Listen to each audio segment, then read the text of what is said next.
Good morning, everyone. My name is Guy Dauncey. I'm, in my role as co-chair of We Can, I would chairing our AGM. And this is what our agenda looks like. Welcome when we go into small personal breakout groups of 3.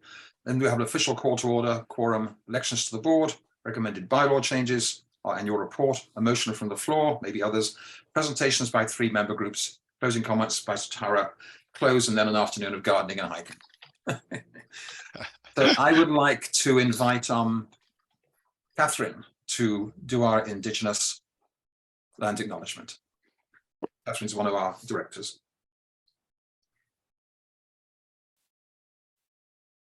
Just before Catherine goes in there, Guy, I was just wanting to let folks know that this meeting is being recorded, and if you'd like to turn off your camera and not be seen on the recording, you're welcome to.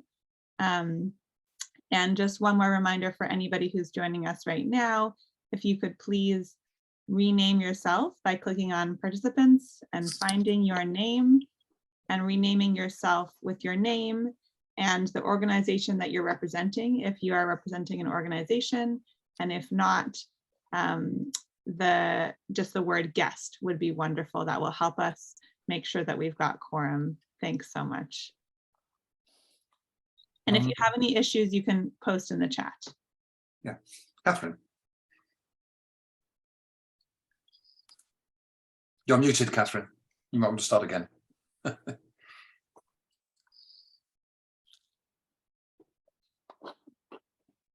Thank you. I was trying to be polite. Good morning, everybody. I want to acknowledge with respect that We Can operates on the unceded lands of many Indigenous people. We have much to learn from these people, and in that spirit, I want to share with you something I learned recently from the Songhees Nation website about the Lekwungen people, who were the original inhabitants of the place where I live, near mile 0 of the Trans-Canada Highway. The Lekwungen people hunted and gathered here for thousands of years before colonists arrived from Europe. With its temperate climate, natural harbors, and rich resources, this area was a trading center for many First Peoples.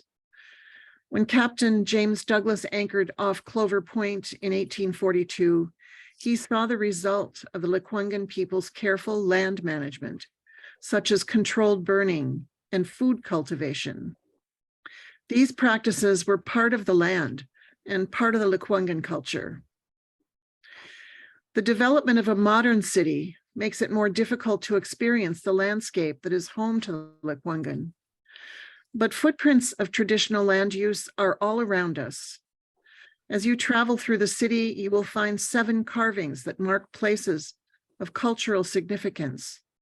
When you come to Victoria, if you seek out these markers, you will learn about the land, its original culture, and the spirit of its people. The hills, creeks, and marshlands shaped the growth of the city of Victoria.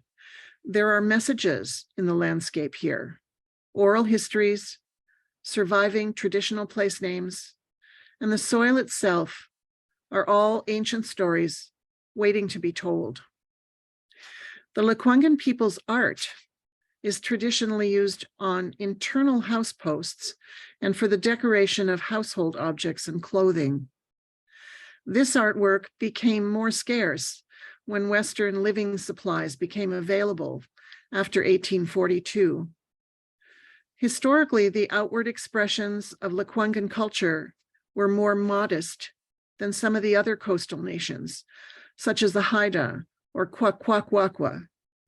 In fact, European travelers interested in native art would sometimes leave from Victoria unaware of the tradition in their midst.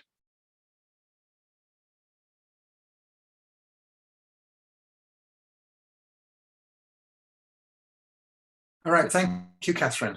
That's we've established this habit within We Can that instead of doing the normal protocol, we learn something each time. So we're all increasing our knowledge of the Indigenous cultures we live within. So if I go back to just the context, we're now going to go into, where's my little cursor? So our next thing is personal breakout groups. And the purpose of this is we're being groups of 3. So introduce yourself, introduce the climate action group you're with, and then share what your group is up to and just get to know each other. And I'll pass it over to Mari to break us into those groups. And you'll have a 2-minute warning before each group ends. Mari.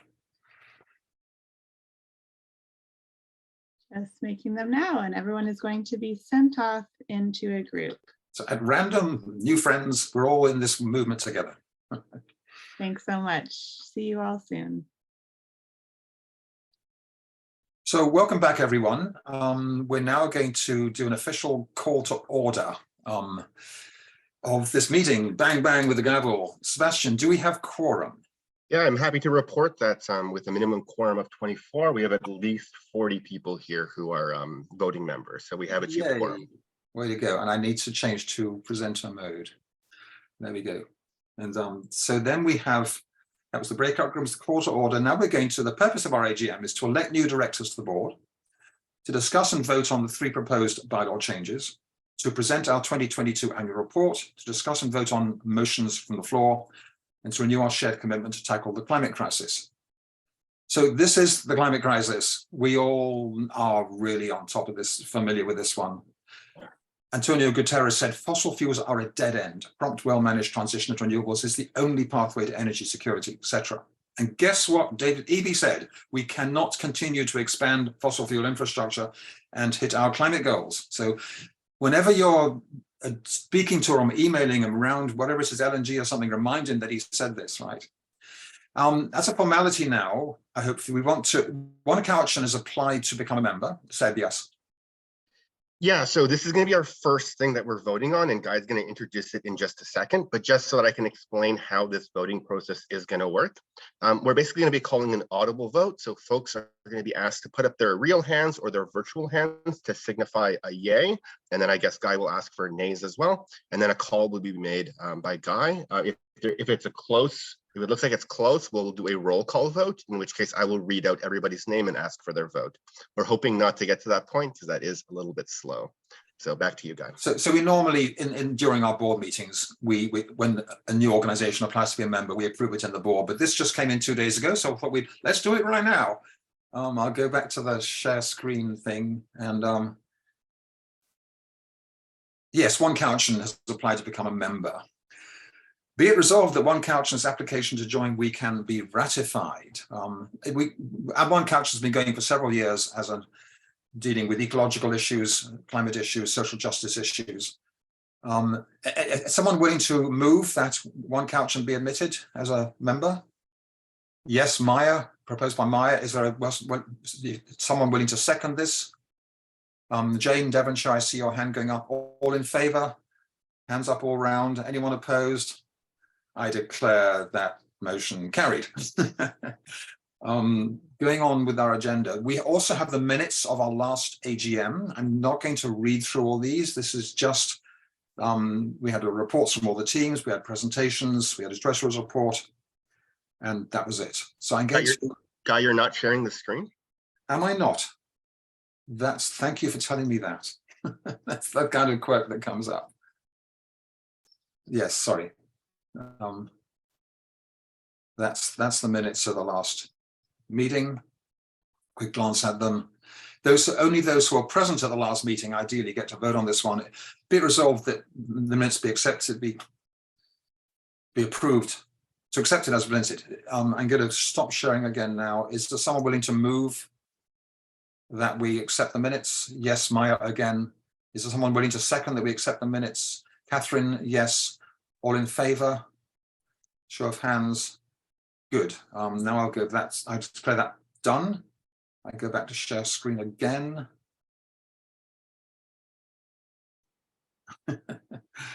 And move on. We now come to the board election, and there will be presentations for the board. And I want to, before we start this one, give thanks to Maya Olmsted and Wilm King for their service on this board. Maya for the last 2.5 years, Wilm for the last year. And I'm going to hand this back to Eric now to run this part of the meeting. Thanks, Guy.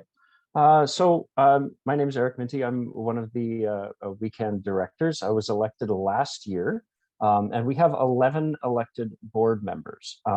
And so elections are for a 2-year term. And so this is why you're seeing 10 spots available on the board.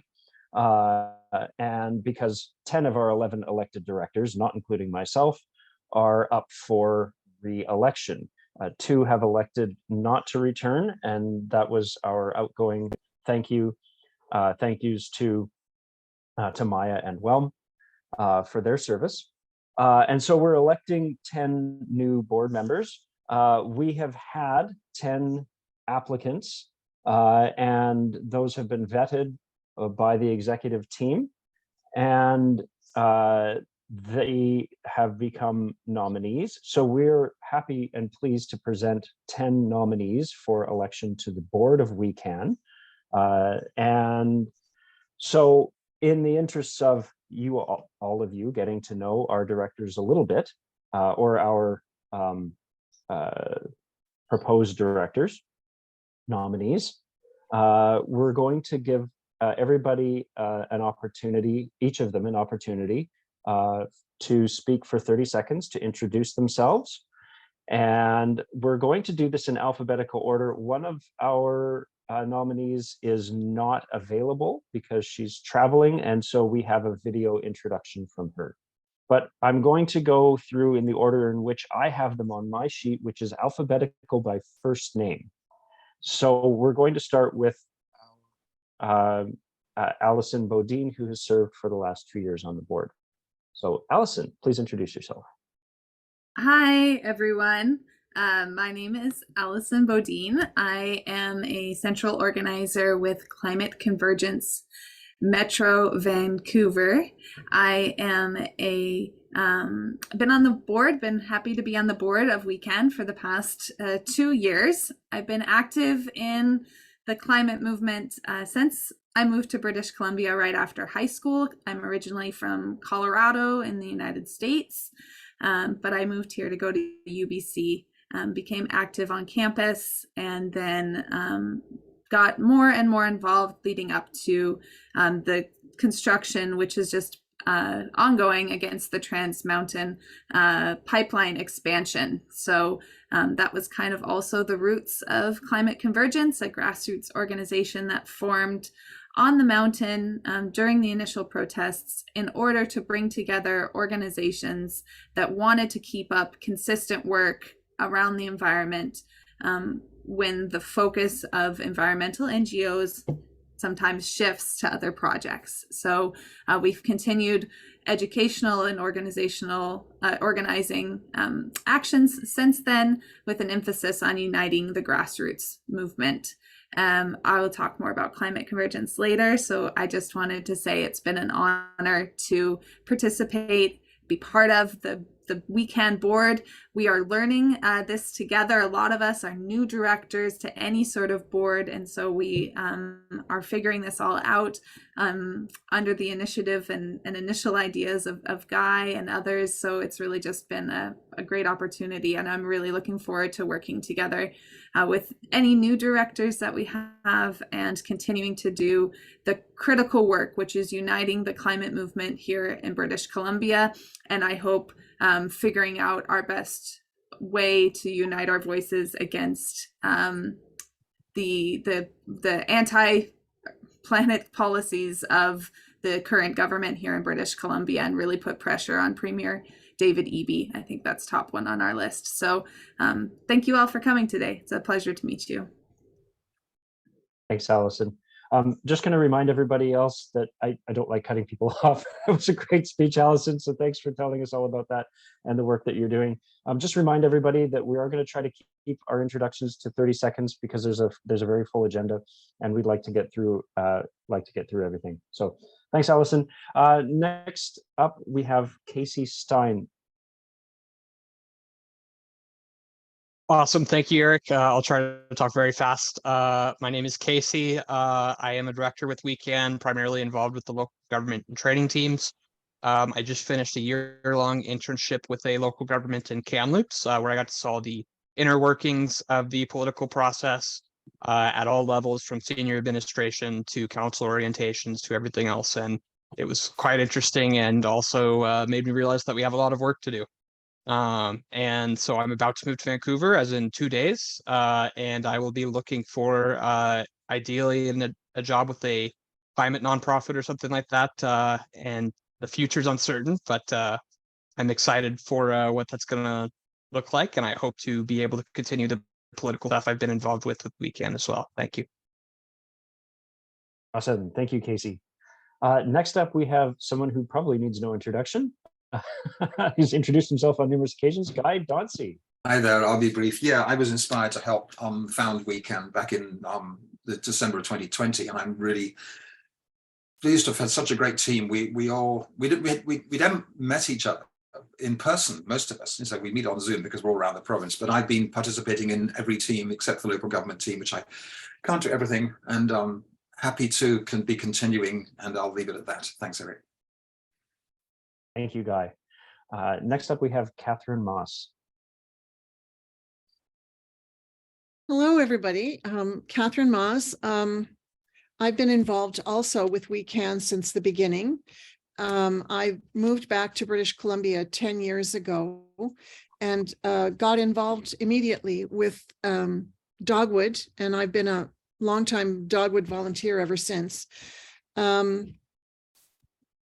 As far as WeCan is concerned, I've been part of the Indigenous outreach team, and I've also, outside of my WeCan life, I was involved with creating the Victoria Climate Action Team last fall at the time of the municipal elections. And I'm thrilled to be part of this team. As Allison said, it's been a learning experience, and I'm looking forward to continuing to work with the new team.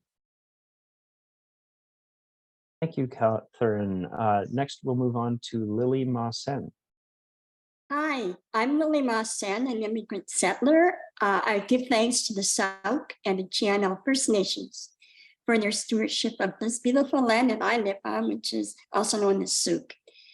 I'm deeply passionate, committed to working on climate action, especially at the community level with Transition Sauk. I bring 40 years working in the not-for-profit sector, mainly in QSO and Amnesty International, in various roles like membership organizer, political activist, educator, diversity officer. This is my second year on the WeCan Board of Directors. I'm currently the treasurer, and I'm involved in the local government team. I feel that WeCan should play a strong role in leading the response to our climate emergency. First, by conducting a deeper analysis of the tipping points where our united action can make a significant impact in enabling BC to meet its reduction goals. And secondly, by using our expertise in member training and group mobilization to embark on strategic campaigning. I'm honored to serve on the board. Thank you. Thank you, Lily. Next up, we have Renee Dansereau. Don't believe they're present, Eric. Okay, so Renee is one of our new nominees who has not served previously. And did we have an intro or blurb or anything that we could read out for Renee on their behalf? We do, in fact. Let them find it. Well, let's roll on, and Murray will find that as we roll on. Okay, I'll move on and then we'll come back. And then next we have Ricky Stewart, and that is going to be an introduction by video. And I think, Murray, you're going to play that, right? Okay, take it away.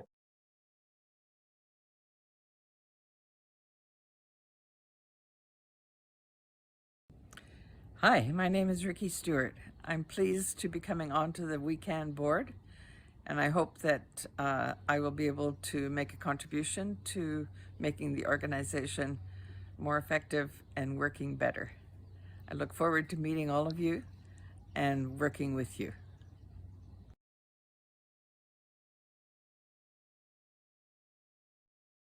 Right, thank you for that. Next, we have Sebastian Saida.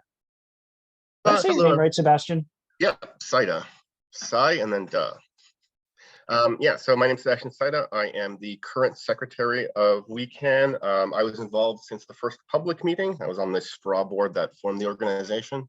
I'm a past president of Force of Nature Alliance, a current director there. My passion is in local government organizing, so I'm very involved here in the Surrey political scene, which is of course the territory of the Kwantlen, Katsi, and Semiahmoo. I'm also involved with the training team. I'm a big proponent of engagement organizing as a style of organizing. It's the work of Marshall Gans, and I want to push that through my participation in training. And I want to use my last few seconds to motivate for the Force of Nature Alliance motion that's coming up later, because we need to do more on the climate front. So I'm all for urgency and action, and I think that's going to help us out if we can be more political as we can. Thank you. Thank you, Sebastian. Next, we have Sunil Singhal. Would you like me to read out Renee's blurb first or at the end? Yeah, let's do that. Let's come back. Yeah, let's do that, please. If you're Okay. ready. Thank you so much, Allison, for putting it in the chat also. Renee says, in telling about themselves, in short, I'm disappointed by the short-sightedness of our leadership, although not surprised. The rewards of changing the way we do things is scary, as to the tried and true support oil and gas industry. It is hard to argue allocating money to switch when most people's perspective is less than 5 years, cultural manifestation, during which time success of the oil and gas route is near certain, and the damage it causes uncertain, or at least incalculable. They are currently working with Protect the Planet, Stop TMX, and have worked with Allison from Climate Convergence, and they hope to help make a difference by joining Weekend's board. Thank you. Thank you, Murray. And so now let's go back to Sunil Singhal. Are you ready, Sunil? Yeah. So hello, everyone. My name is Sunil Singhal. I am the president of Force of Nature Alliance. And for those who don't know what Force of Nature Alliance is, we are an organization in Metro Vancouver that primarily focuses at the municipal level, where we work with elected officials, community leaders, and local citizens to encourage municipalities to reduce carbon emissions in various ways, such as active transportation, electrification of buildings, and saving sensitive parkland and wetland habitat. And I've been with WeCan since its beginning, but I have not been on the board. And so this will be my first time. Thanks.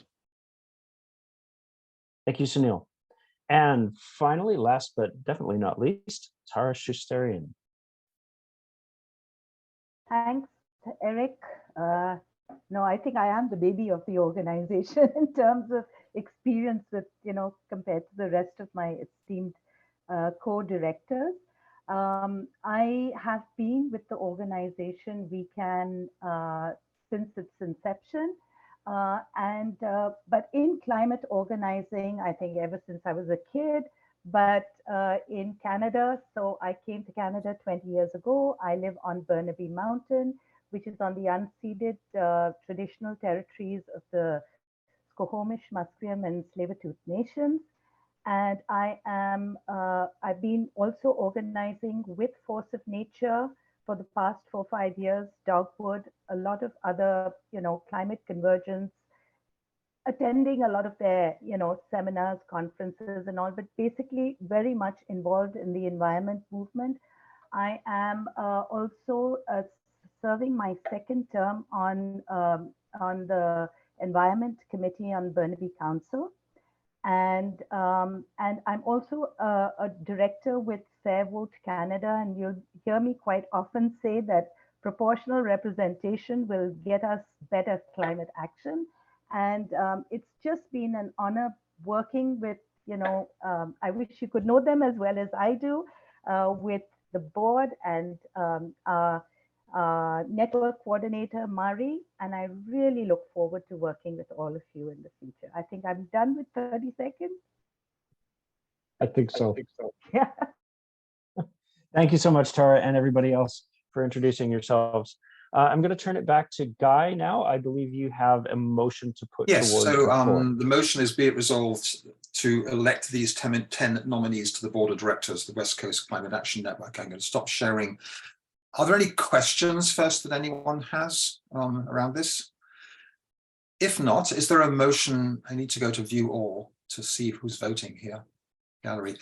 Is there a motion to approve the nomination of this board of this group of 10?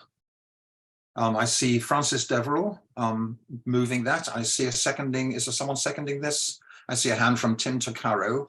All in favor? Hands up. Yay! All righty, we're all good.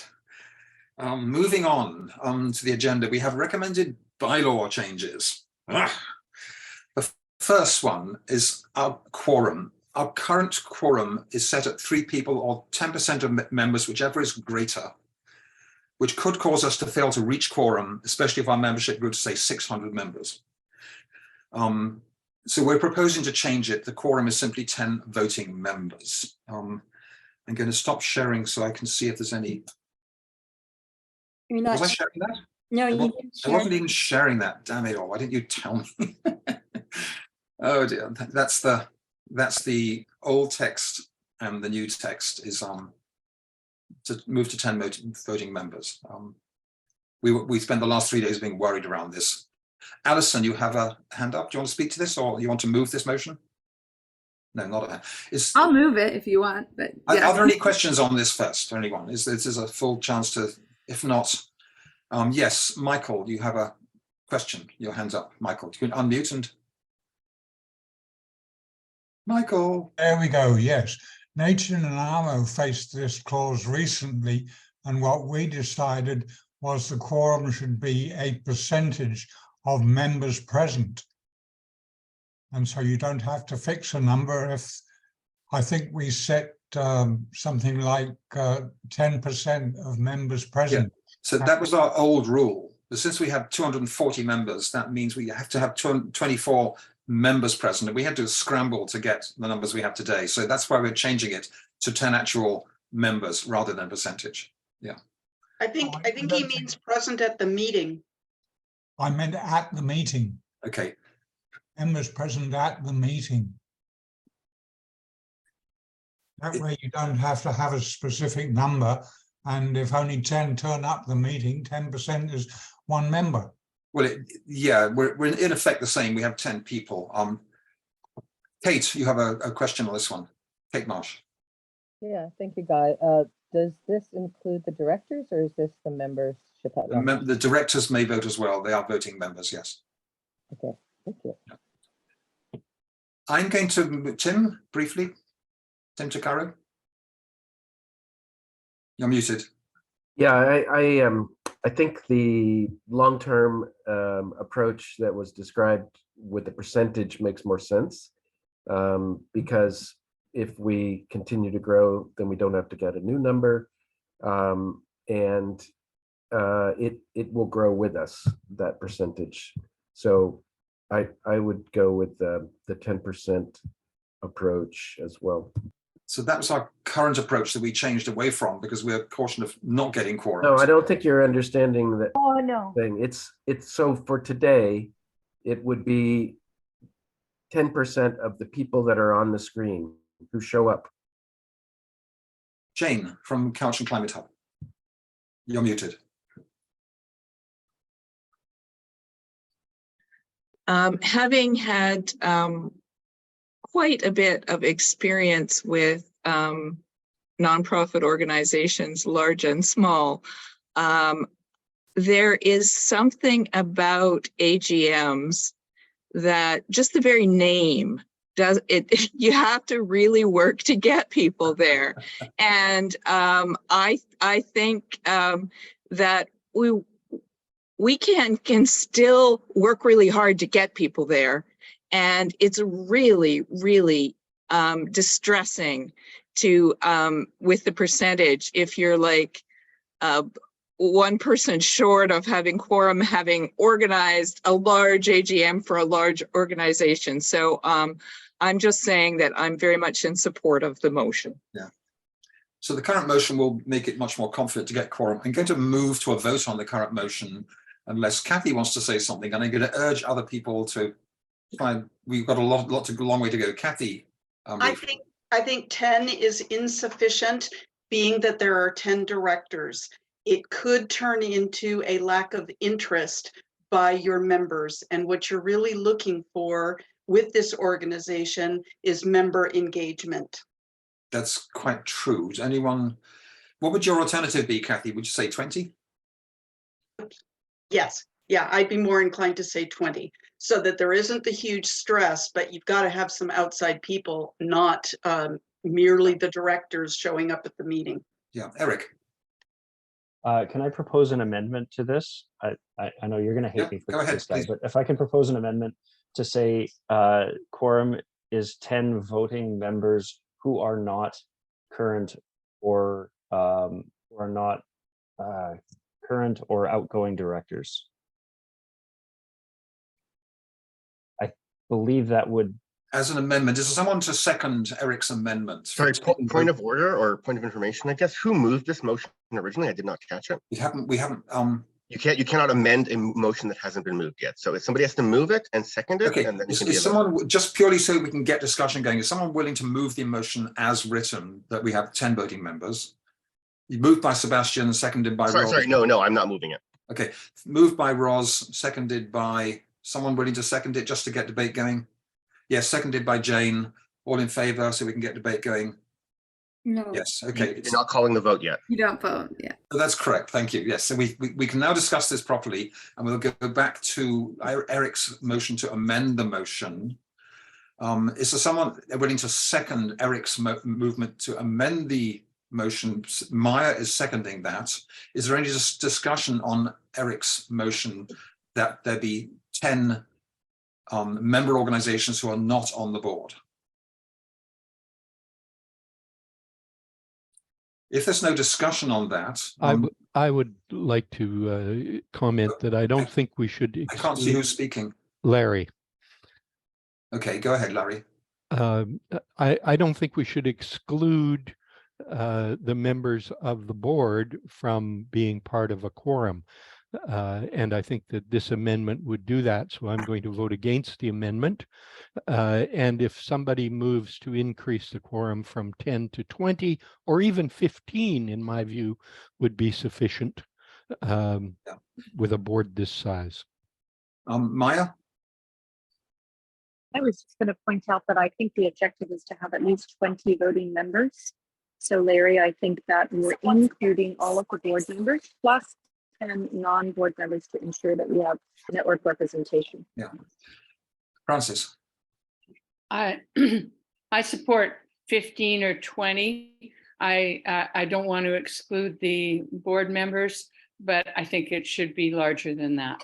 And I don't agree with the people who are saying a percentage of the people present, because that would mean only 1 or 2 people would be quorum, and that's not sufficient. Okay, Bev and then Sebastian. I support 20. Thanks. Sebastian? I just wanted to clarify some things that I'm seeing in the chat and what people are saying. So by virtue of the BC Societies Act, all directors are also members of the organization. So directors have the same voting rights as like a member organization. So when we say members, that includes directors. So our membership and what we're getting the 10% from, if that's the system that we use, would be member groups plus directors. We have 11 elected directors and 2 appointed directors. Those seats are currently vacant, but in theory, we could have 13 directors who are also members of the organization at any AGM. So I'm going to get a quick poll. If we go to 15 or 20, is there a show of hands with support for 15? Just wave your hands, and then all 20. 15, wave your hands. 20, wave your hands. How do I read this? I can't even see the full screen. Is there someone willing to propose an amendment to have 20 members as the minimum for quorum? Can you all take your hands down so that I see? Everyone remove your hands so I can see if there's a motion to move. It's Eric, are you willing to move 20? Yeah, I'm willing to withdraw my original proposal and move to change that to 20. Is there someone to second that? Yes, Catherine. Are all in favor of that the quorum is 20 members, including directors? Show of hands. I declare this motion passed. Thank you. Wow. I'm going to go back to screen sharing. That was meant to take 1 minute. Screen sharing. Come on, screen share. Our next one, hopefully, is totally non-controversial. To change from having a chair and a co-chair to having 2 co-chairs. They will appoint a co-chair, secretary, and treasurer. Is there someone willing to move this motion? It's very simple. I see a hand up from Laurie. Is that Laurie's not there, so I'm gonna, I don't know if that's an old hand. Maya, I think. Kate is moving that, I think. Anyone willing to second this motion? There's too many hands going up. I see Jane Devonshire. Yeah. All in favor of this change? Wave of hands. I declare that motion passed. Now we get to the juicy stuff. I'm going to go back to sharing screen.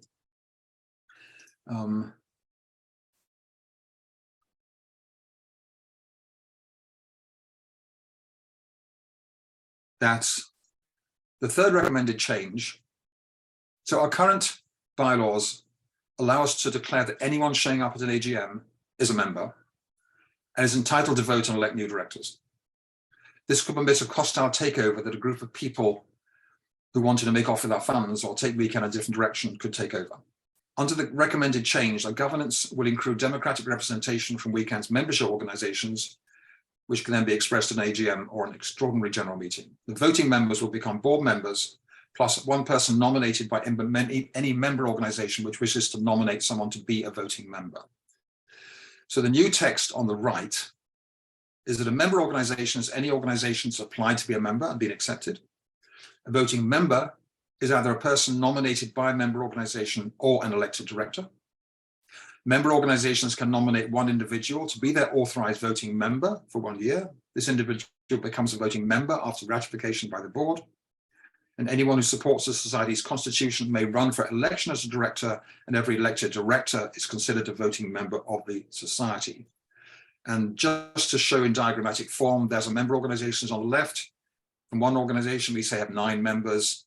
They choose one person to be a nominating voting member. And so I'm going to stop the sharing and ask there's any questions on this before we move to the vote. This is in effect what we've been doing today. We just want to legalize that and make it formal. Is there someone willing to move this change of procedure? Moved by Tim. Is there someone to second this? Wave of hand. Catherine's seconding this. Are all in favor of this? Any questions first? Any discussion before we go to this? I've got a lot of hands up. Karen? No. Kate? No. Sally? No, all the hands have gone down. Eric, your hand is still up. I just wanted to make a point of procedure, Guy. If you wouldn't mind, when we're doing the votes, could you spend just a few seconds to check that we have none opposed? I will. I think it's going by pretty quickly, and it's difficult to see everybody because I haven't even been asking that question. I'm too eager here, right? I see thumbs up, a hand up from Casey, and a hand up from Kate. Casey. Yeah, in support of what Eric said, I was just going to ask if I appreciate your eagerness, but if we could slow down a little bit just to make sure that if people do have questions, they can raise their hand for that first, and then give that time, allow that time to pass. People can put their hands down, and then we can vote. So that way there's no confusion there. That's correct. So hands up now for questions or comment. Kate. Yeah, I just have a comment. I support this 100% in the Cowichan Valley at a organization that has been built by a community. There's been an attempt of a bit of a hostile takeover from some people that don't believe in anything that we believe in. And they've had to do some reconfiguration. I think this is a good idea given the polarized climate that we're living in. Thanks, Kate. So I support it. Yeah. Francis. Yeah, so I just wanted to say for those people who are counting the votes, if you have your participant screen up, the hands are all on the participant screen, so you don't have to look at 2 screens. You can count the votes on the participants. All right, good one. Are there any other questions around this? If not, and you all know how to raise your hand, you're Zoom, or anyone in the climate movement's a Zoom expert by now, right? Is someone willing to move this motion, or did we do that already? Yes. We did that already. It's been moved and seconded. It's on the floor. Yes, I'm going to call a vote. All in favor of this motion? Show of hands. Are there, I see a strong move in favor. Are there any opposed to this motion? If you can take your hands down, all hands down first. Okay, now are there any opposed to this motion? Seeing none, I declare this motion passed. Guy, would you? Guy, Yes. If we could just give them a little bit more time, like 5 to 10 seconds so that people Are can. there any opposed to this? Seeing no hands going up. I'm just pointing out that in the chat, Tim said that they voted no for the 20 required quorum. And I just wanted to check if there's any other no's for any of the other motions that have already gone. Okay, let's go back. Well, briefly, were there any no's against the 20 required quorum? Yeah, me as well. Just two opposed. And were there any people voting no against the change in the membership rule? Please stick your hand up, legal. I see no opposition to that. So I'm going to call this, Murray. I'm going to declare this motion passed. And maybe we can just check if there were any no's to the board director elections. Were there any no's against the nomination of the board? Yeah. Running an AGM by Zoom is, you've got to learn these skills, right? I'm going to go back to screen sharing. Thank you for Kathy for prompting me on this stuff, right? So we voted on that one. So next we have the weekend annual report. So this I'm going to try and do in 5 minutes. This is for the year of 2022. So it really doesn't cover the last 5 months. So that was our board of directors. I'm going to go to full share screen, play from current slide. We grew from 153 to 212 member organizations. We had 7 working teams. We published 50 issues of the newsletter. We promoted more than 150 climate campaigns and actions. We ran 14 webinars. We participated in the BC Climate Emergency Campaign. Our Indigenous engagement team, led by Catherine, ran an Indigenous Perspectives on Climate Action webinar series in partnership with Raven Trust. And we developed the Indigenous Climate Action Data Quilt project in partnership with Sharon Marshall of Creative Collaboration and Deva Training and the Glasswater Salute Foundation. Sharon would have been with us today, but she's on the road traveling. That is what our Indigenous Climate Action Quilt looks like. It's a participative process that covers more than 300 Indigenous climate action initiatives in BC. And Adam Olson expressed his encouragement for this project. Our Climate Solutions team ran a 4-part webinar series on transportation, covering great public transit, great walking, cycling, rolling, complete communities, car sharing, EVs, and freight. And then we focused on local climate solutions as part of the build up to the municipal elections last October. Our local government team focused on preparation for the October 22 elections, running webinars on how climate groups can influence local government, how to recruit climate champions, perspectives from within, municipal campaigning. They then focused on recruiting people to run as climate champions and inspiring local climate action groups to endorse them and campaign for them. And on October last year, we had 154 climate champions elected to municipal, regional, or school board office. Our members team worked behind the scenes to serve our member groups and create an interactive digital map, which will enable anyone to find a group and find out what they're doing. Our training team just began work in the fall of last year, developing an inventory of existing trainings that could be useful to climate action groups for campaigning a strategy, diversity, equity, inclusion, direct action, climate science, governance, and then professional courses. Our communications team worked behind the scenes on our website, our newsletter, our social media presence, our Google Suite, and other technical components needed.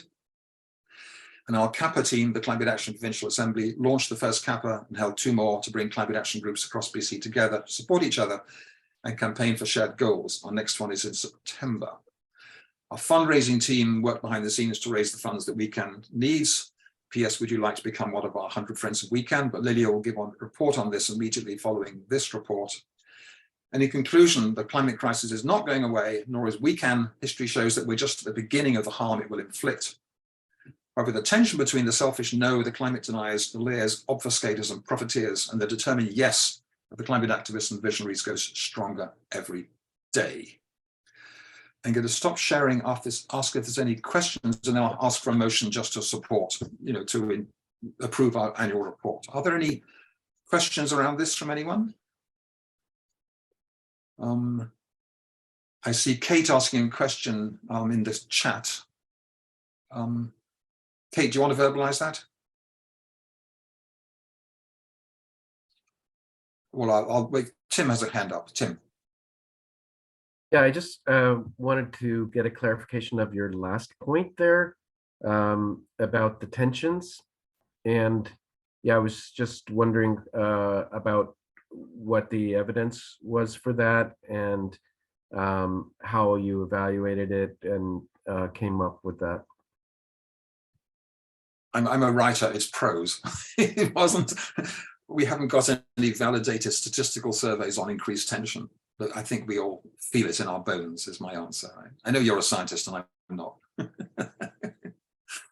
Okay, thanks. Yeah. Are there any other questions around the report? Yeah. I do have one guy. Kate, yes, go ahead, Kate. Yeah, so the teams that you're talking about, how are they chosen, and can new members become part of teams? Anyone can become a part of a team. They're chosen by the board and by the spontaneous demand of the members. The requirement is that someone is willing to lead the team. If you propose a team but no one's willing to lead it, it doesn't happen. So that's how we step up. Yeah. But the existing teams have room for people who may. Every team has room for more people on it. Absolutely, yes. The busiest teams are the Indigenous engagement team, which has 9 or 10 or 11 members, and the local government team, which has now around 10 members. Yes, everyone's welcome to join the team. And probably once we've got the new team times established with the new board, we'll tell everyone, so you'll have a clear knowledge of when we meet. Teams meet twice a month. Okay, thank you. Thanks, Kate. Any other questions? I can get a move to, is there someone willing to pass a motion to accept our annual report? I see Roz going up, and Roz is a guest. Is Roz allowed to do this, Sebastian? No, it should only be members who are moving. Members, any members. I see Karen Crosby nominating this, and I see Tim Takara seconding it. Everyone supporting this? Show of hands. I see a lot of hands going up. Is there anyone opposing accepting our annual report? Put all your hands down first. Get silence on the board. Hands down. Down, down, down, down. Is anyone opposing our annual report? Seeing none, I will declare the report accepted, and then hand that to ask Lily to present our financial report.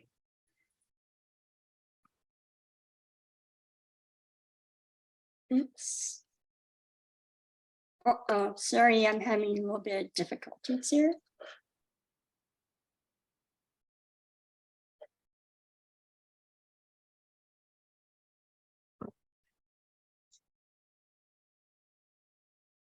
I'm sorry, now I can't find my. We're patient, fear not. Every one of us has been through this stuff on Zoom. You want the sharing button, or you can't find it? There we go.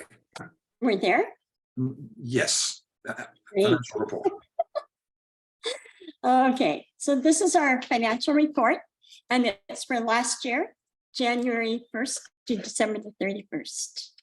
The report was actually sent out with the AGM materials and also a link to the chat. So basically, we start the year off with opening balance of $32,847 and some cents. Our income last year was $25,235. Out of that came mainly from member and individual group donations. Thank you very much. A grant from Glasswaters Foundation. We applied for and received a wage subsidy, which partly paid for Sebastian Saida's contract as network coordinator. And we also received 10% from the Indigenous Quilt Project as an admin fee. In terms of our main expenditures, a big chunk went into our communications, which is their website and their electronic mailing and so on. Staffing costs, we were very lucky to have Sebastian Saida as our network coordinator for 6 months, and then Marie Pickett joined us for the last 4 months. And the staffing costs include EI, CPP, and work safe insurance for the 2 staff. Program fees are mainly honoraria. And then we had small amounts for our registry filing. We're a member of Climate Action Network and banking. So the total expenditures were $36,923, and which leaves us a balance of $21,159.50. Is there any questions on this? And then I will stop share so we can actually vote to accept. And if you stop sharing, then we can see who's present as well for questions. So before we go there, so these are the two things we're voting on. One would be to accept the report, and then the other one would be on waiving the appointment of auditors. And the reason we are doing this is, as a not-for-profit organization, we do not need to actually have auditors. And this is just to reaffirm that. Okay, I'll stop sharing. Thanks, Lily. Margaret, you have a question. Yes, I do. I just noticed that I don't see any source of funds that could support ongoing staffing. It looks like you had a nice chunk came from the previous year, but I just don't see anything coming in to sustain you in the next year. Maybe you could comment on that. Thank you. Yes, it's going to have to depend totally on our fundraising. The next slide, I'll explain some of the fundraising initiatives, but the BC subsidy was a one-time only that we were able to get. Any other questions for Lily? Seeing none, is someone willing to move? Do you want to do these motions together as one?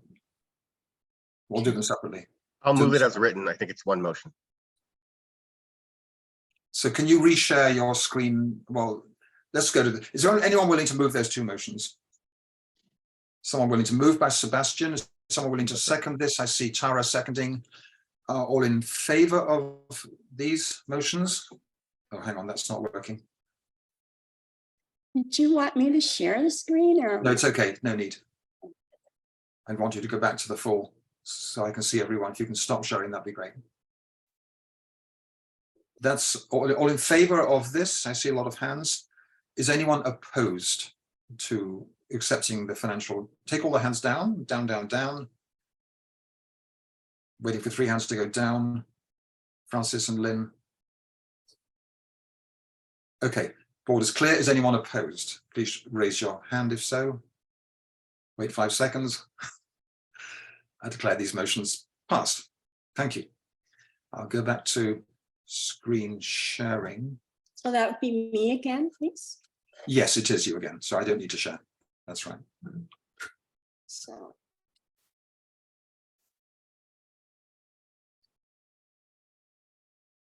So I'd like to just briefly address the fundraising activities we have and that we already are started for this year. Personal appeal to individual donors will continue with a particularly big rush right in November, which is the Giving Tuesday and over the holiday period.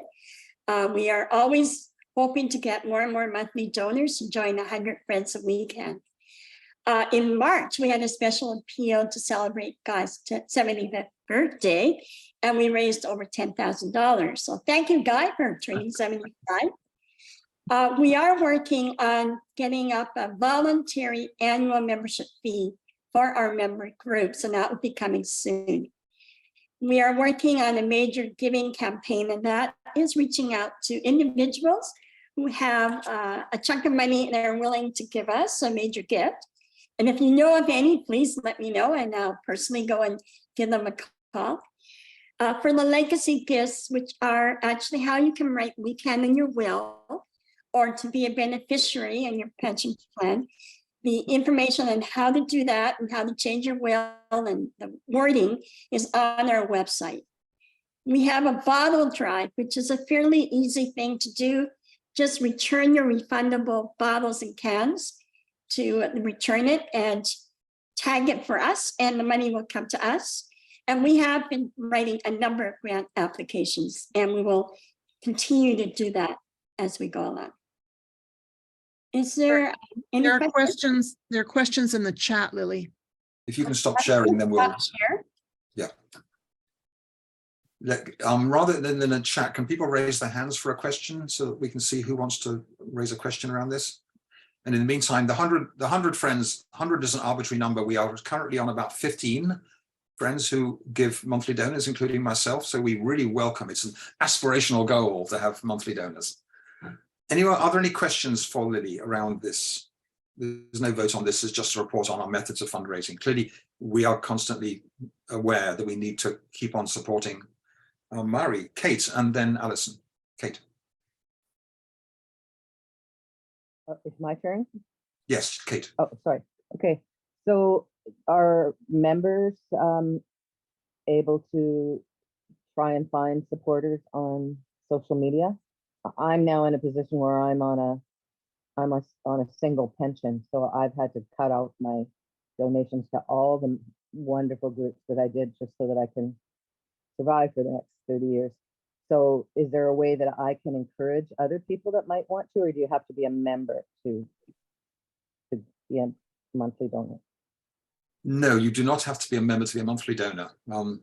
If Elon Musk wants to be a monthly donor, we're probably going to say yes, ignore our qualms.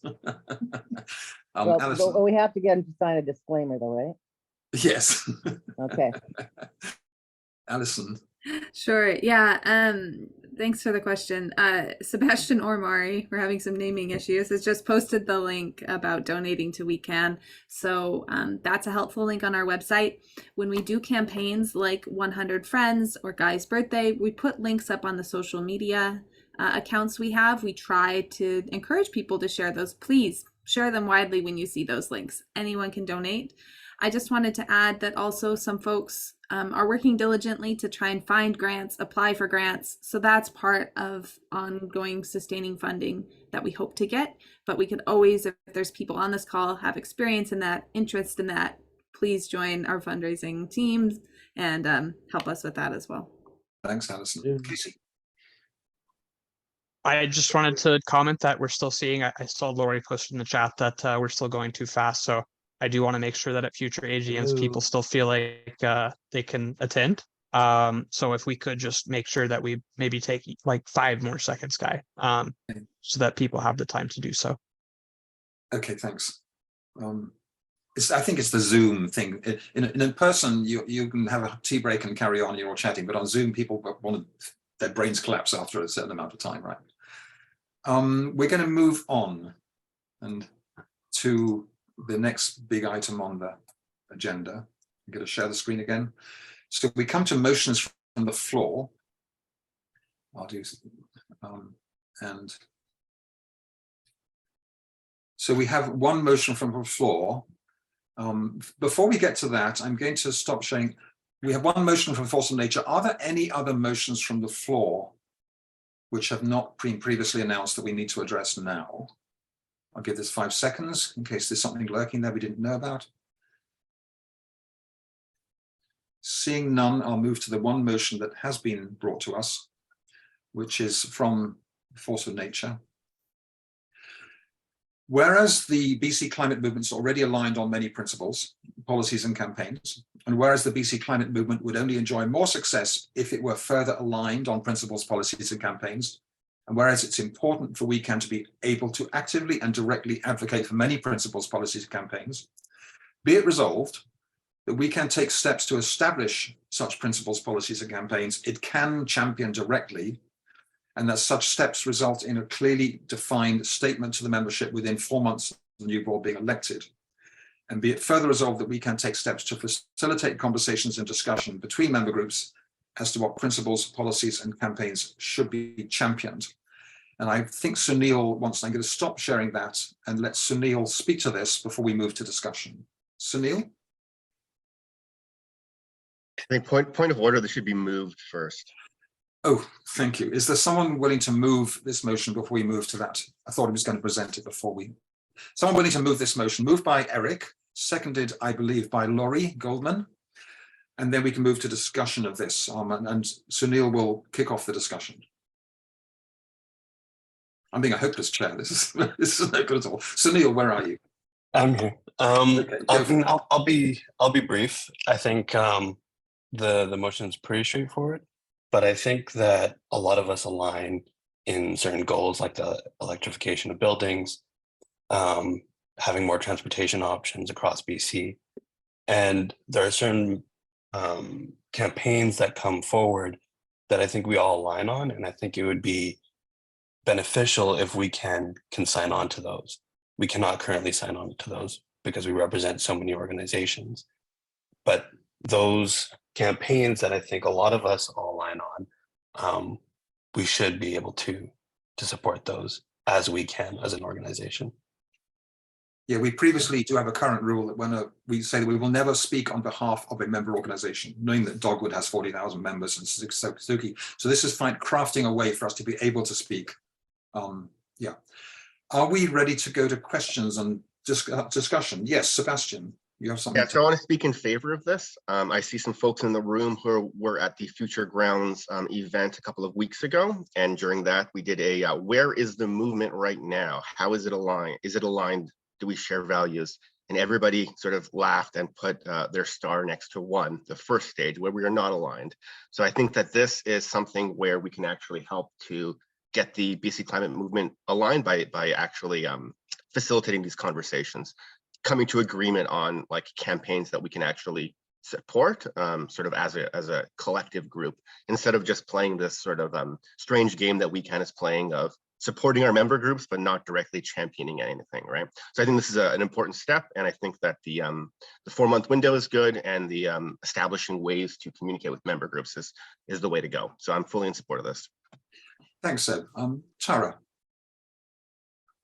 Yeah, I'm also in support of this, and following on Sebastian's comment is that WeCan couldn't sign on to Eric Doherty's motion or petition on transportation, which was so very vital, when the budget was being set. So I absolutely support this motion, and so happy that we would finally be able to sign on to Eric Doherty's motion or petition.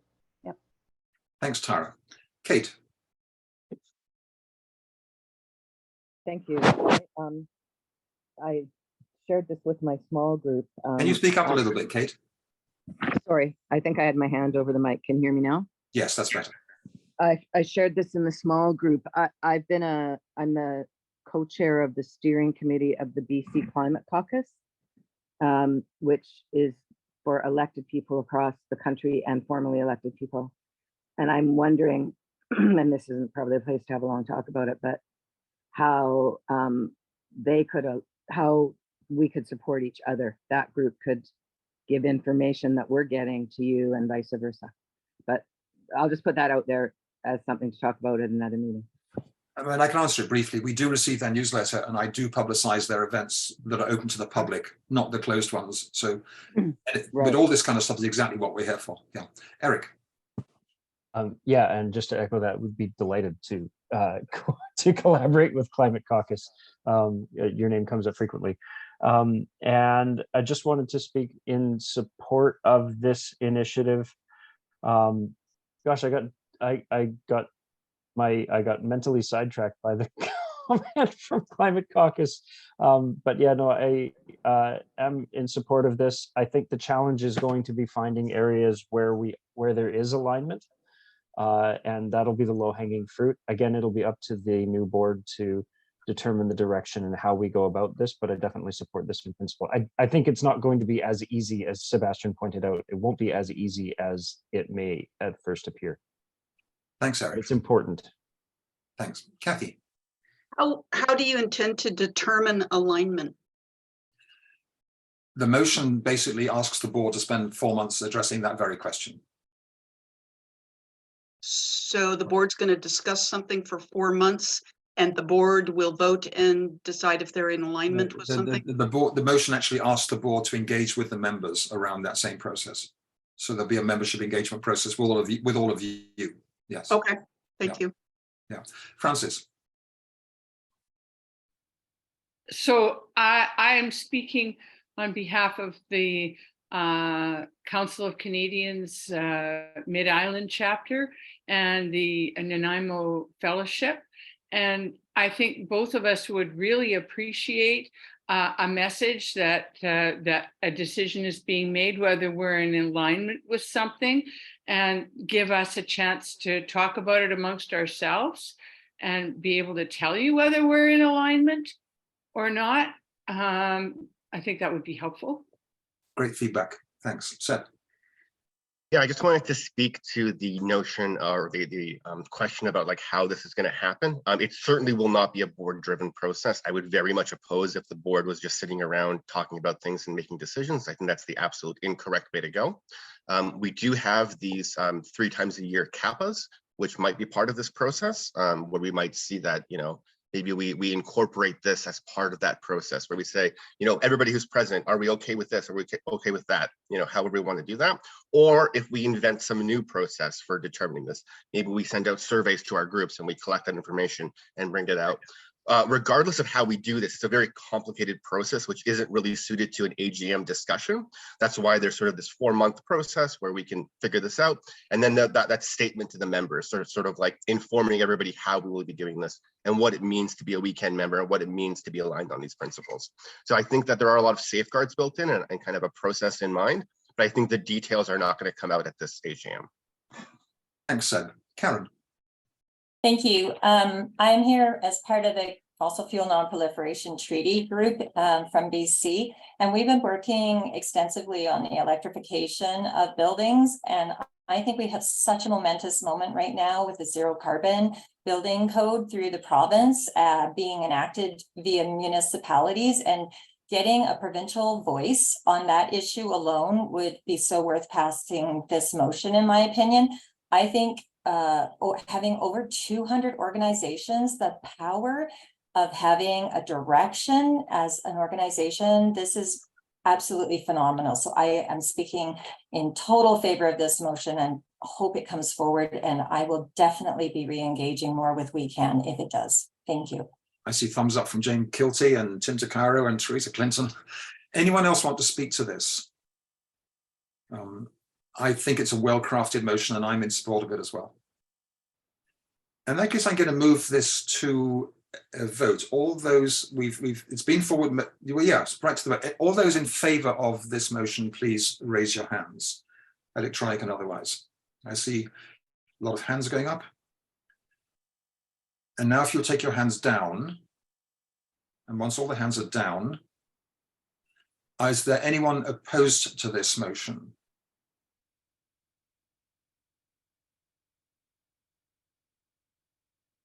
How was that for a pause? Seeing none, I declare this motion passed. Yay! I'm going to go back to sharing my screen. Oh, there's the thing. There we are. So there we go. The next item is presentations by 3 weekend member groups, which have Transition Souk from Alan Dolan, First Things First, Okanagan, Margaret Holm, and then Climate Convergence. So I'm going to stop sharing and hand the floor to Alan from Souk. Ideally, we'd have 20 groups sharing, but time is a constraint. Okay, thanks, Guy. Can everybody see this? Yes. Good. I'm just putting my timer on. So Transition Souk is a nonprofit, it's a society registered in the Societies branch. It's not a charity. It's part of the Transition Towns movement. Many of you probably know about that. There's 400 or 500 of those around the world. It began in 2011. We have about 40 active members and about 425 people who are supporting us by getting our regular newsletter. I'm just going to give you a really quick walk through some of the kinds of things that we do. We make a lot of presentations to council and to committees of council on a variety of subjects, all to do with climate, to do with growth and development, and all the ways that climate is being impacted by the kinds of things that are going on in municipalities.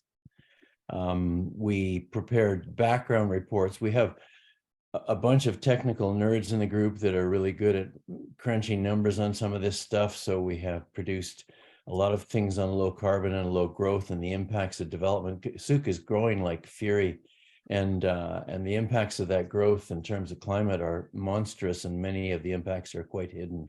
So we prepare those things. We write letters to council. This one was on affordable housing and the climate emergency. We have an affordable housing project in Souk that has no air conditioning. It's 200, 300 people, subsidized housing. They got no air conditioning. So go figure. Op-eds, we write op-eds, and this one's on why pausing growth in Souk is a good idea. The council didn't think so, so we took it to the paper and tried to see if we could get some public support. One of the working groups of Transition Souk is Zero Waste Souk, and Zero Waste Souk does these repair cafes, 2 or 3 of them a year. People come in and bring whatever they have that's broken, and there's a bunch of fixers who fix them. It's a great event, really well supported by the community. We sometimes take out advertising, in this case, a positive thing of trying to support council and the official community plan. They didn't pass it. They said they had to hear more from developers, and they've been hearing from more developers for another year. And so it goes on and on. Again, from Zero Waste Souk, a craft and art and supply swap. These are very popular. We hold them at the library. It's a free meeting room, and it's a place where a lot of people to go. The library, in fact, is probably the greenest building in Souk. It's a great place. We also got involved in the elections, so we have all candidates meetings. We do them with a twist. We have a candidate at each table, and it's kind of like speed dating. So every 10 minutes, people change. So a group of people come and they talk to candidates in a small group, and then they move to the next table. It's been very popular. Through WeCan, we sponsored or endorsed 4 candidates in the municipal election. One of them got in, Allison Watson in the school district. The other 3 did not get onto council.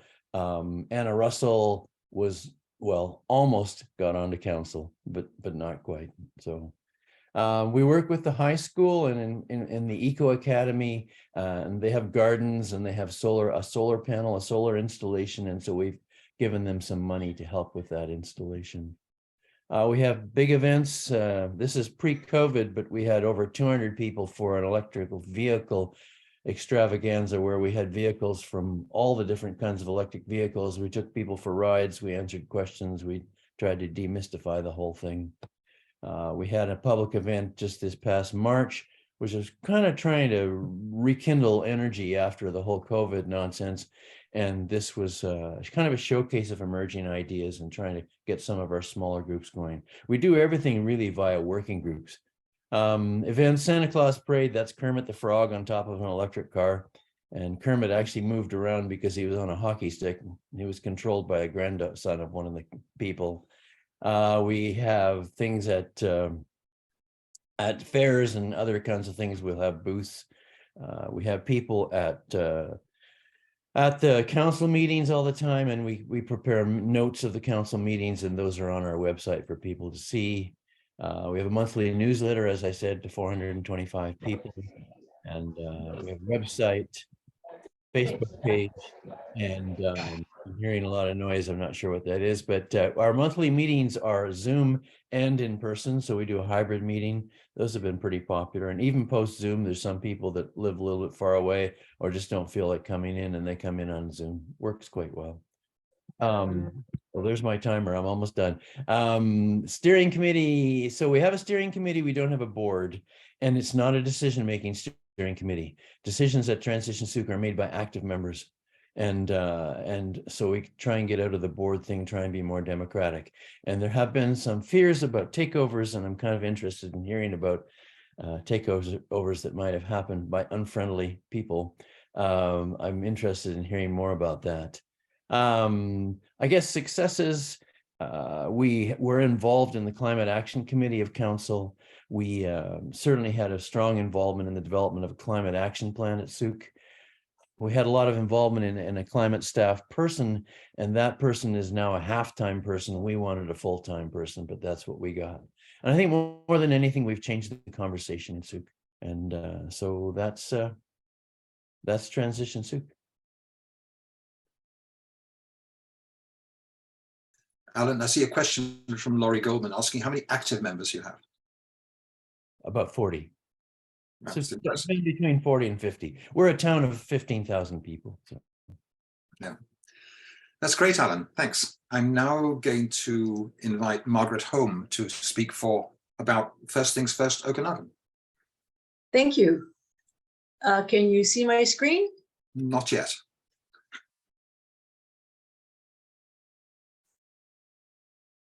How about now? Not yet. It's all right. We're all patient.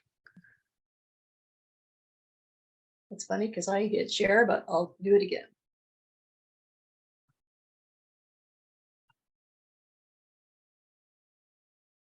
Can you see that? It's coming up.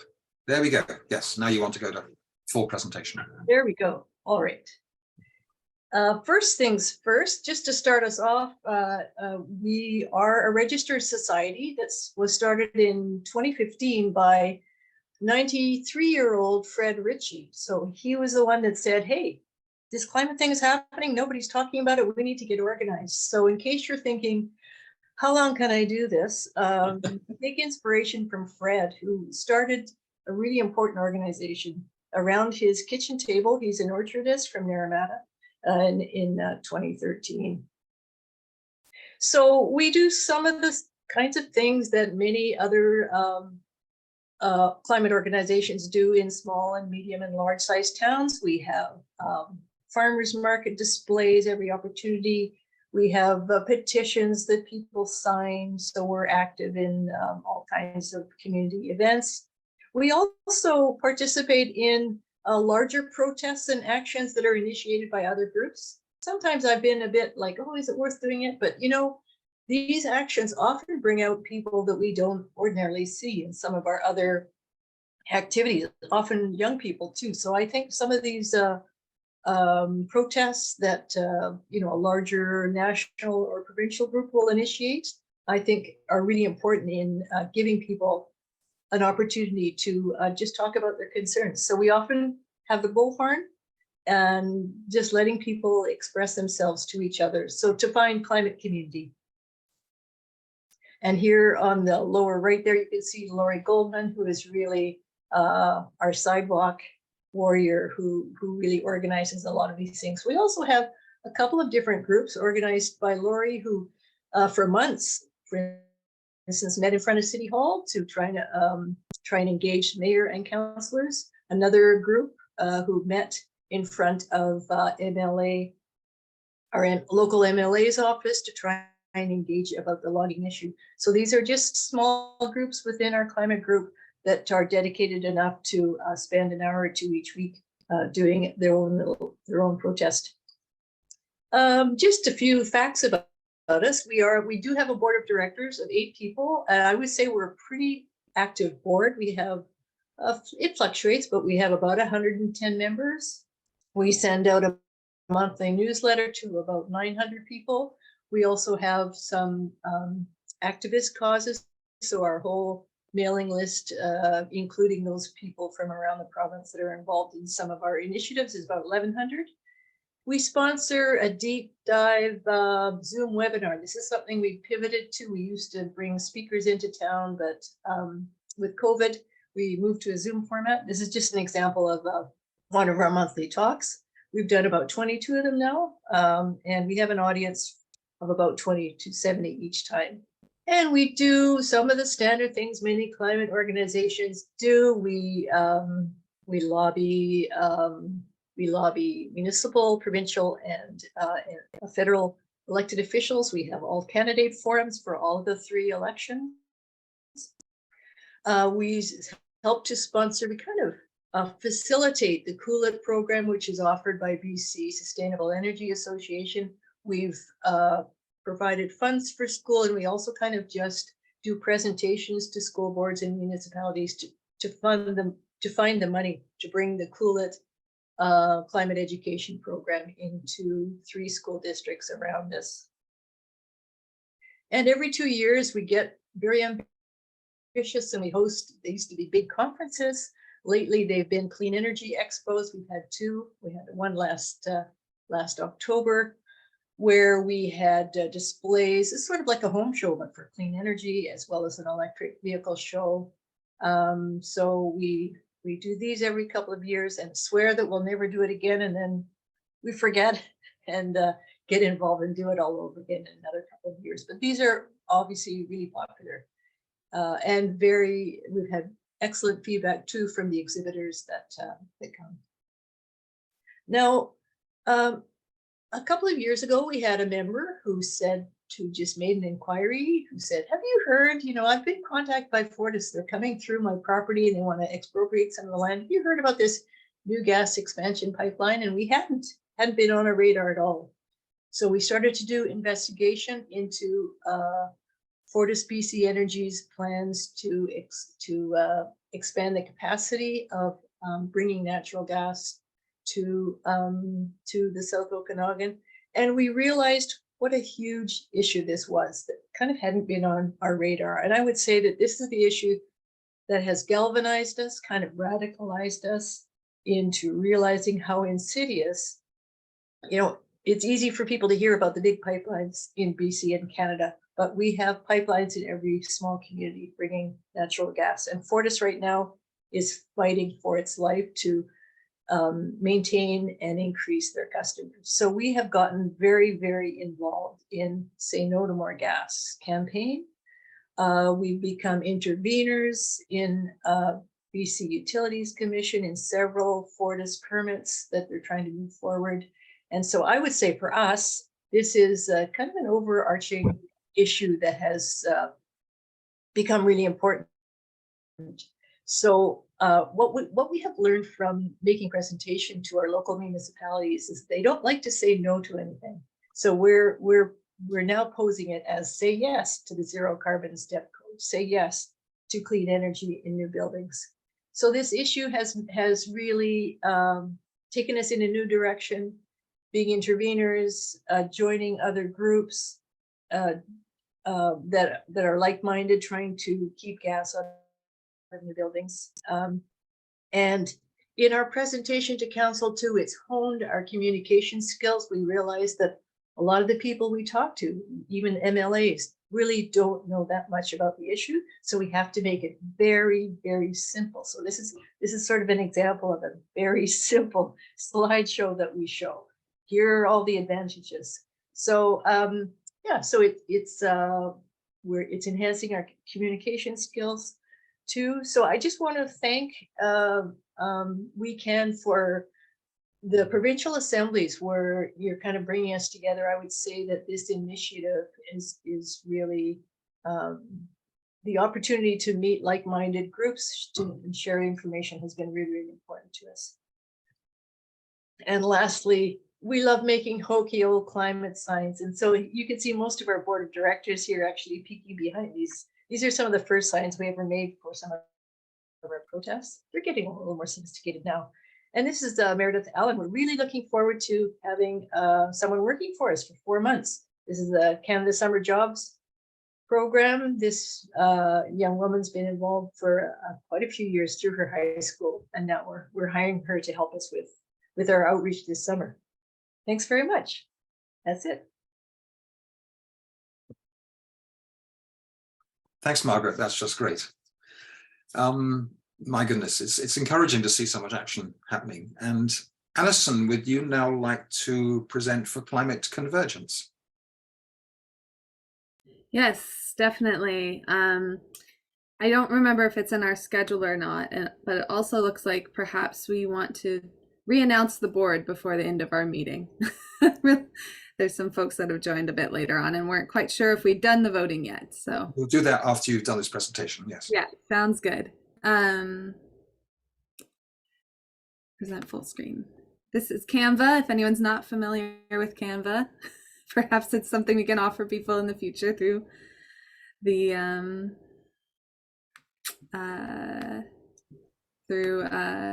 WeCan. But here it goes. So I wanted to share with folks, and I'm excited to share with folks about the work of Climate Convergence. Climate Convergence is a grassroots climate justice organization located on the unceded territories of the Squamish, Tsleil-Waututh, Musqueam, and other Coast Salish nations, mostly in Metro Vancouver. Our members come from across the Lower Mainland, and we work for organizing, educating, and mobilizing for climate justice under a kind of a one demand of system change, not climate change, which means lots of things to different people. But we are convinced that we need big radical changes in order to reverse the disastrous direction that the current system is taking our planet and humanity.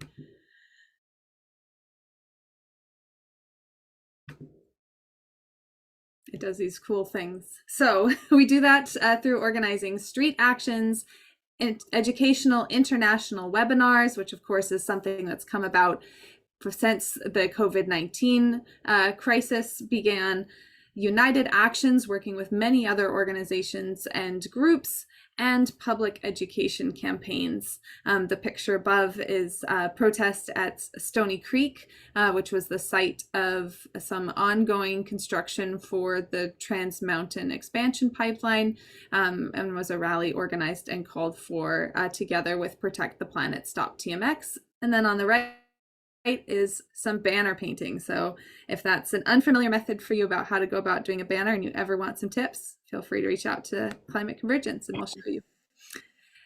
This is some more photos of our common campaign. So like I said, street actions, action for Old Growth, organized together with a group called Old Growth Van City at David Eby's office. The No New Pipelines in a Climate Emergency is from a protest organized by the Sustainability Teens, a local youth organization that we worked together with and provided logistical support, including megaphones, sound system, things like that. We also have an ongoing campaign, Hey Trudeau, TMX Pipeline has got to go, and it is a postcard campaign because it is free to send postcards in the mail to the Prime Minister. So we get people to sign them and inundate the Prime Minister's office with these postcards against the Trans Mountain Pipeline, and have used that postcard campaign, petitioning, handing out of brochures and information, like I saw some other groups doing at local community events, such as the car-free festivals that take place across the Lower Mainland every year, every summer. More examples of other actions, organizing together with the SFU 350 students. Of course, the Trans Mountain Pipeline expansion is also brought about an expansion of the tank farm on Burnaby Mountain. We called attention to that with a few different protests co-organized together. We also regularly do banner drops and other actions. This is a photo from one just a few days ago, and we organize large rallies and demonstrations, especially before COVID. I think we are all experiencing, the challenges of organizing in a time when people have rightfully, stayed home and taken care of their health, but really it's been difficult to get people to come out back into the streets. We had protests of 15, 20,000 in Vancouver, and nearly 200,000 people came out right before the pandemic began at a protest organized by the Sustainability Teens. So how do we get back there to having thousands of people in the streets? We will, but it's going to take our united action and demands. And part of that might be this new motion we've passed in weekend to help mobilize ourselves in a united way. These are examples of some of the webinars we've organized, featuring folks from Wet'suwet'en fighting against the Coastal GasLink pipeline, people from Puerto Rico organizing against the privatization of their electrical grid, which goes side by side with other climate destroying policies brought on by the colonization of Puerto Rico by the United States, or speakers from Brazil, Latin America, countries that are actively mined by mining corporations based here in Canada and Vancouver. So trying to unite internationally to build our international climate justice movement. We also ran during the pandemic, especially when we didn't exactly know what was going on, we did large postering campaigns. These are just a few examples. We went out with wheat paste, teams of people. We could do that in a safe way. There were lots of boarded up buildings, and we postered all over the Lower Mainland. And then also, you know, have gotten together in close quarters to work on t-shirts and signs and screen printing and just developing those skills within our community. I wanted to also emphasize as part of the presentation an upcoming action that Climate Convergence is working to co-organize together with Protect the Planet, Stop TMX, the Mountain Protectors, Fridays for Future Vancouver, and others. It's the third edition of an action called Hug the Mountain against the Trans Mountain Pipeline expansion, Sunday, June 18th, 12 to 4 p.m. If you are anywhere in the Lower Mainland and want to come or get involved, if you're representing a climate group and you want a table, there's going to be a big tabling event, procession, a parade against TMX, and some music. So I really encourage people to get involved and hug the mountain against TMX. And also to say that there is, of course, other opportunities to fight against the Trans Mountain Pipeline, even if you're not in the Lower Mainland. So if you're interested in organizing actions in your own community, targeting the federal government, which of course purchased this pipeline using taxpayer dollars, then please get in touch. We'd love to see coordinated actions across British Columbia on important campaigns such as the Coastal GasLink pipeline and the Decolonial Solidarity campaign to target RBC, campaigns against the Trans Mountain Pipeline expansion, and continuing work also to highlight the destruction caused by the Site C dam and its close link with the natural gas industry. So we have a lot of important work to do together, and Climate Convergence is really excited to be doing that together with WeCan and all of the groups here. I just want to say as an example, in 2022, we organized 15 public actions, 5 international webinars, 4 banner drops, 5 street actions, 2 get-togethers for painting banners in public places. We also collaborated on 7 united actions, working with groups such as Mountain Protectors, Protect the Planet, SFU 350, 350 Vancouver, Broke, and Old Growth Van City.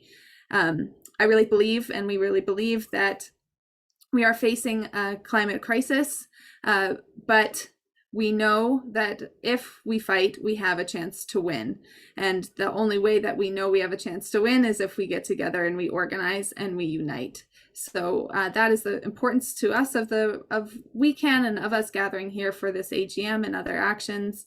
And I look forward to continuing to work together because we have so many, defeats every day. The news, as we know, is heavy. But despite all of this, we do have victories. We've heard about some of them today.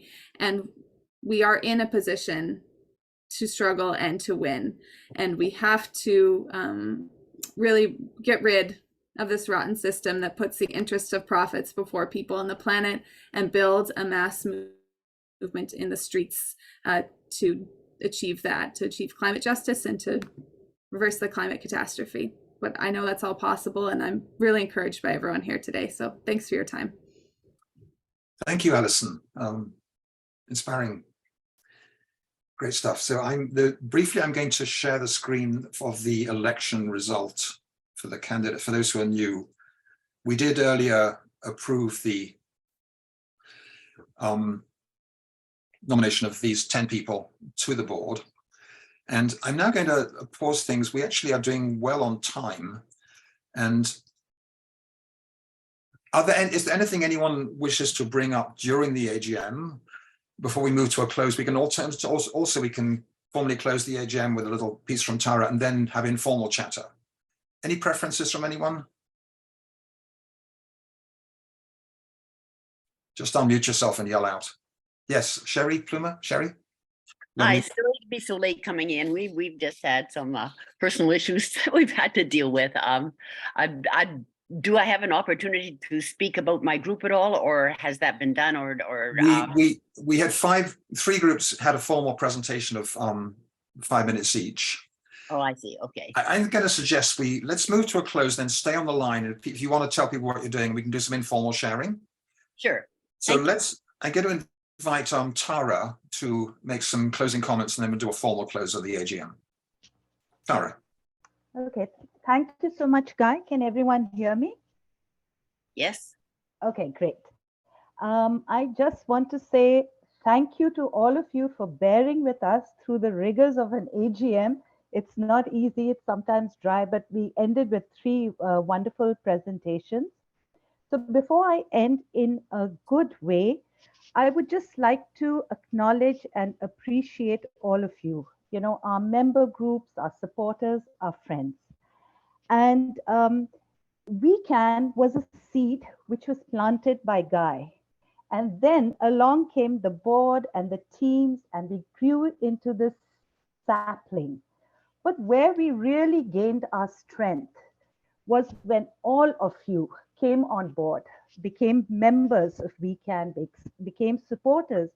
We grew into this lovely young cedar tree. And I'm sure Cedar Parker George would love this. Those who know him would love this. He would love this analogy. And I think as we go forward in our movement, in climate action, we will eventually reach that mature cedar. We're not there yet, but we will get there. And just before I end, I would, just want to reiterate the wisdom of this prayer from an Indigenous elder, knowing that, we are connected in the spirituality of the words of this prayer. And it is something that will resonate in your hearts. I'm quite certain of that. So I'm just going to read the prayer. And it is, honor the sacred, honor the earth, honor our mother, honor the elders, honor all those with whom we share the earth, the 4-legged, 2-legged, winged ones, swimmers, crawlers, plant and rock. Walk in balance and beauty. All my relations. Thank you. Thank you, Tara. Thank you. I'm going to share one little slide and then we'll go to a motion. This is, where's it gone? So this hopefully captures the spirit of what you've all been saying. Wow. And the hope for reversal of that increasing temperature thing. So do I have a motion to formally close our AGM, and then we'll carry on with informal chatter. Motion from Catherine. Is someone seconded that motion to close the AGM? Seconded by Tim. All in favor? Yay. I'll bring the gavel down. We'll formally close the AGM. Ready to go. And I have noticed that Mary Shannon is with us from Terrace. Mary Ann Shannon there. I want to tell you a little story because Mary Ann is like me in her 70s, and she shared a piece about the opportunity to engage in the environmental assessment for the CC Lim's LNG proposal that has been proposed by a Texas company with the Nishka. And by working with WeCan, she was get that promoted. So it's in our newsletter of how we can all participate in putting our thoughts into the environmental assessment with the deadline on Monday. And so thank you, Mary, for that. Do you want to say a couple of words and just say hello to people, Mary? Well, I have to say thank you for all your support, and David Hughes also, who just made everything more correct and more scientific.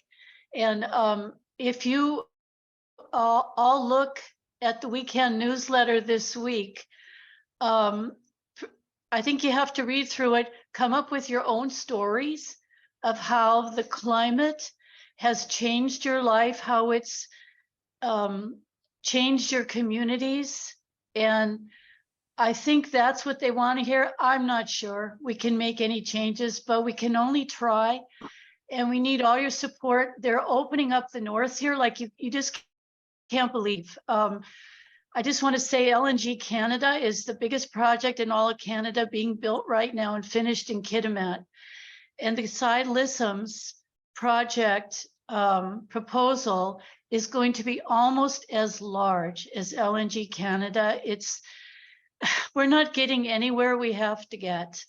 And I also want to say that at the end of the letter I wrote into, if you go on Epic, because you can see the letters that have been submitted. And what really shocked me this week was 3 universities in the States, 4 actually in the States, have now confirmed that we're in the 6th mass extinction. And that really hit me between the eyes. And it's hard to deal with, but I just want you all to write in and just express your own concerns. You're all such great people. I'm just so proud to even be in this organization. And let's just keep fighting and trying to do what we can. Thank you so much, Guy, especially. Thanks, Marianne. Anyone else want to share anything? Take this opportunity before we wind up. Tim is jumping in. Tim, do you want to speak to this slide? We know what this is. It's the flooding up in the Moritz, the river in the Wet'suwet'en territory. Yeah, I just wanted to give this perspective to what was just said about the magnitude of this pipeline in the north. This is what happens when you have a rush job that has no regard for the planet. You get this kind of destruction. This is an attempt to push a pipeline under a river in the north on unceded lands where Indigenous opposition is very, very strong. We have a lot of work to do. My understanding is that they started doing that construction during the winter season and then were surprised when spring came along and the waters melted, like duh. Larry, yes. Hi, I want to first say thank you for including the heat pump myths in the last newsletter, and to mention that we are organizing a heat pump affordability campaign. A lot of information about that on our website, Nanaimo Climate Action Hub. There's a link to it in the WeCan newsletter where the myths are. Please have a look, and if you have any questions or problems with what you see on the website, get a hold of me and I'll try to answer them. Thanks, Larry. I see that Rene Dansero is with us, but I gather, Rene, you may not have cell phone reception. Do you want to give us a go and just introduce yourself, say a word, as a new member of our board? Rene? Hello, hi. Hi, we got you, yes. Happy to be here. I'm still driving, but at a red light. So, your opportunity to inspire us all. Oh, yes. Well, I am constantly thinking about a different type of economic system that doesn't doesn't rely on predatory behavior between people. Otherwise, I'm going back to school soon to finish my electrical degree to be an electrician, and I'm looking forward to the hug and helping out with Protect the Planet as per usual. And you guys, I'm looking forward to getting to know everybody there. And Rennie, our board meets at 6:30 this coming Thursday. I hope you're able to join us, 6:30 p.m. Thursday night. Yes, I will be able to make that.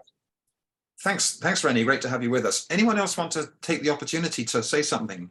Someone else has grabbed the screen sharing. Sherry, no, who's that? Hi. Yeah. Oh, okay. Someone else has it.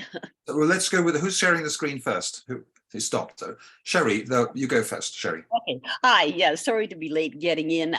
Just a lot of issues that are happening around my home. I'm just checking in because Communities Protecting Our Coast has been going for 11 years now, and you're based in Qualicum Beach and Parksville, Parksville, yes, and with Communities Protecting Our Coast, you have to realize that's the best way of reasoning that we decided to help out the concerned citizens of Bain Sound with their ship breaking. So we had an event, a rally that happened up at Bain Sound, and it was extremely extremely successful. It was beyond our imagination successful. We even have Brussels, Belgium is checking in, and now we're meeting with George Heyman with the environmental minister this Tuesday. So we're hoping to make some inroads. As many of you probably know, shipbreaking is the most hazardous industry in the world. It's happening at Bain Sound. It's compromising the coast, and it's an anathema to the residents that live nearby. You know, children are right next door to this shipbreaking operation. So we're really hoping that we can work together to shut it down. And sorry so much. I so wanted to be a part of this. Thanks, Sherry. Nice to have you share. Anyone else want to take the opportunity before we wind up and take off for the afternoon? Alrighty then. Well, look, thank you, everyone. This is an altogether thing, you know, none of us on our own can do this. It's by our joint strength together that we can do this. And so let's all let's give each other, let's share some reaction buttons. There's creativity in the reaction buttons, like have fun with it all, and send love out to every single group that's present here and all our members. And we'll be in touch very soon with that process for getting the thing going about making public statements. Thanks, everyone. Thanks then. See you soon. Bye.